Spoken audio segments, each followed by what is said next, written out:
के कारण दिल्ली की सरकार बदल गए नेता। अगर कुछ नहीं बदला तो वो है अधिकारियों का नजरिया। बदले भी कैसे? अधिकारियों को जो ऊपरी कमाई का चस्का लगा हुआ है, उस ऐशो आराम को छोड़ने को अधिकारी तैयार नहीं है। ताजा मामला बाढ़ नियंत्रण विभाग डिवीजन 6 सब डिवीजन 1 से जुड़ा हुआ है।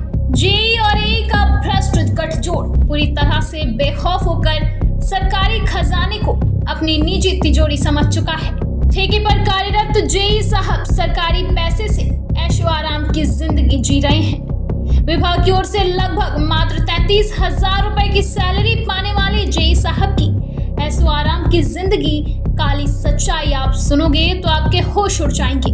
नोएडा सेक्टर 105 में रहते हैं। ऑफिस है, ऑफिस सीडी 6 है ना, बुराड़ी भी जाना है, स्वरूप नगर भी जाना है, सीडी 6 भी जाना है। तनख्वाह 18,000 देते हैं। पहले मुच्छर सा था, हाँ, अब दूसरा आ गया। हिमांशु की दुकान है, हिमांशु चौधरी, नवीन और हिमांशु चौहान, हिमांशु चौहान, तो इन्हें बोलो ना।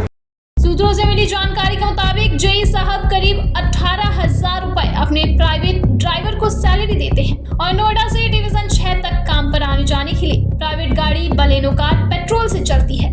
खर्च 50,000 रुपए तक पहुंच जाता है। बड़ा सवाल यह है कि जब जेई साहब की मासिक आय ही लगभग 33,000 है तो यह फिजूल खर्ची और शाही जीवन शैली का खर्च कौन उठा रहा है? सूत्रों के अनुसार जेई साहब के पिता पहले ही इस विभाग में ठेकेदार थे और उनका भाई डेपुटेशन पर एई की पोस्ट पर कार्यरत है। विभाग में परिवार और रिश्तेदारों की जुगलबंदी ने एक ऐसा भ्रष्ट नेटवर्क बना लिया है जो सीधे सीधे शासन को चुनौती दे रहा है। सूत्र तो यहाँ तक बताते हैं कि कई ठेकेदारों के साथ जेई साहब की 50% कमीशन की साठगांठ है, जिससे ये करोड़ों रुपए के घोटाले को अंजाम दे रहे हैं। अपने रसूख और संपर्कों का इस्तेमाल कर ये अधिकारी उन एजेंसियों को लाभ पहुंचा रहे हैं जो इनके साथ मिलीभगत में शामिल है।